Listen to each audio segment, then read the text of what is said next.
श्री गणेशाय नमः. नमस्कार मंडळी, रेखास किचनमध्ये पुन्हा एकदा तुमचे स्वागत. तर आज आपण बघणार आहोत एकदम झटपट अशी कॉलीफ्लॉवर म्हणजेच फुलगोबीची भजी. चला तर मग सुरू करूयात रेसिपीला.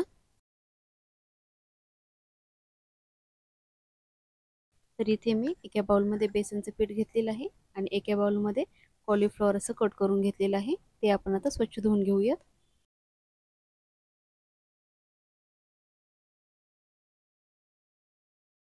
आणि इथे तांदळाचं पीठ, लाल तिखट, हळद, मीठ आणि थोडासा ओवा घेतलेला आहे. तर सगळ्यात आधी आपण हे जे आपण कॉलीफ्लॉवर घेतलेलं आहे तर ते आपण उकळायला ठेवूयात. तर पाण्यामध्ये पहिलं हळद आणि मीठ टाकून घेणार आहोत. पाण्याला उकळी आली की आपण हे कॉलीफ्लॉवर त्यामध्ये टाकून घेऊयात आणि 2 मिनिटं असं शिजवून घेऊयात. आपल्याला फुलगोबी असं जास्त पण शिजवून घ्यायची नाहीये, एकदम भाजी शिजवतो अशी शिजवून घ्यायची नाहीये. तर आपल्याला हलकंसं ते शिजवून घ्यायचं आहे, अगदी 2 मिनिटं.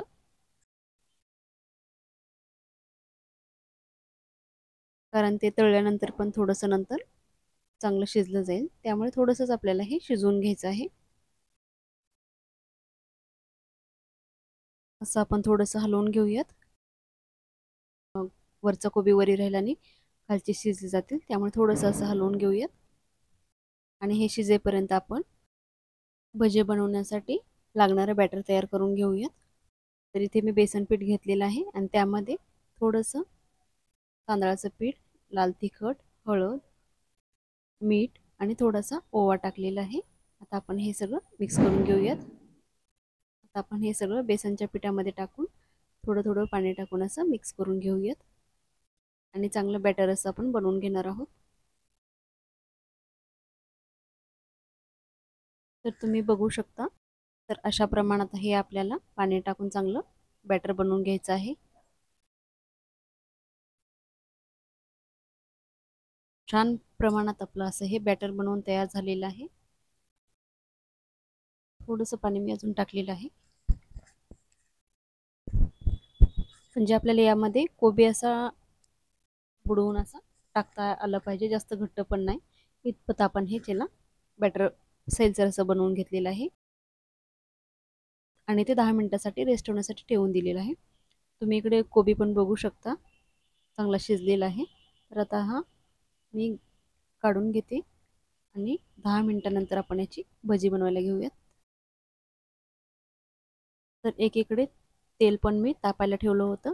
आता आपण एक फ्लॉवर असं घेणार आहोत. एक फुलगोबी असे घेऊन आपण या बॅटरमध्ये डीप करून असं कढईमध्ये टाकून फ्राय करून घेऊयात. तेल चांगल्या प्रमाणात गरम झालेले आहे. बघू शकता अशा प्रकारे एक एक फुलगोबी असं घेऊन मी सोडत आहे पिठामध्ये डीप करून. तर अशा प्रकारे आपण आलटून पलटून हे चांगलं तळून घेणार आहोत भजी. एकदम झटपट होणारी अशी रेसिपी आहे.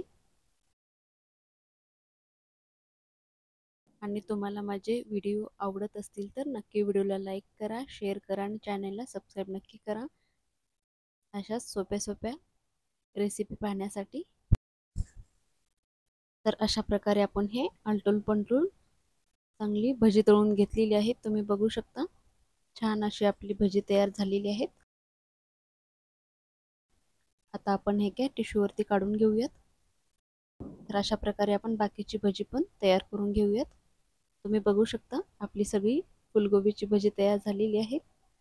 दिसायला पण एकदम छान, एकदम हॉटेलसारखे दिसत आहेत. तुम्ही पण अशा प्रकारे नक्की ट्राय करा आणि कशी झाली ते मला नक्की सांगा. चला तर मग भेटूयात पुन्हा अशाच एका नवीन आणि छान छान रेसिपीसोबत. तोपर्यंत धन्यवाद. श्री स्वामी समर्थ.